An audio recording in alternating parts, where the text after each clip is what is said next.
Peggy 3.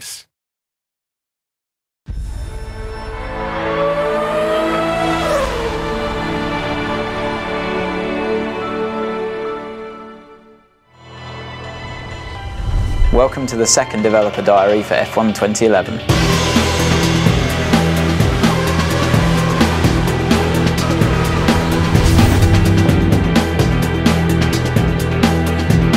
A lot of the feedback that we got on the 2010 title was that the handling is very good. For me, that's obviously the thing I want to try and correct as much as possible and improve. It's not a case of transferring what we'd learned from 10 and just putting it back into 11. The suspension has changed completely. The aero's been updated. You can feel more involved with the car now. So the fundamental race experience is different now for qualifying than it is for the race. Qualifying's about those golden 2 laps, getting it right, hanging the car out there, really pushing it, really attacking the curbs, which you couldn't do last year. You can in 11. If you see a driver locking up under braking and smoke coming off the tyres, you can do that in the game. You've got a lot more mechanical grip basically available to you, and you can feel that in the slow speed corners.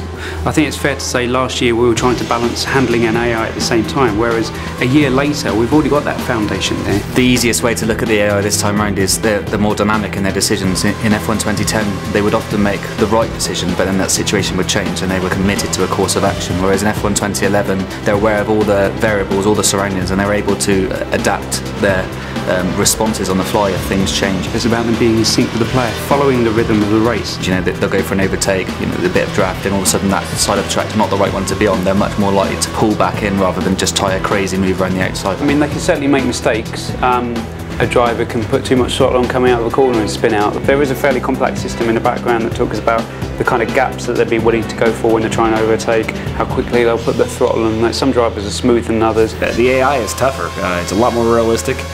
You're fighting with them a lot more. They're faster. It's a lot of fun. The handling's much better than last year. There's a lot more control than there used to be with the oversteer and the understeer. You can really feel the car and also save it if you get a bit of a moment. So now you can race nose to tail at such extreme speeds. It really brings the race alive. As each incarnation of the game comes along, you see big steps, and we've definitely seen a big step in this one.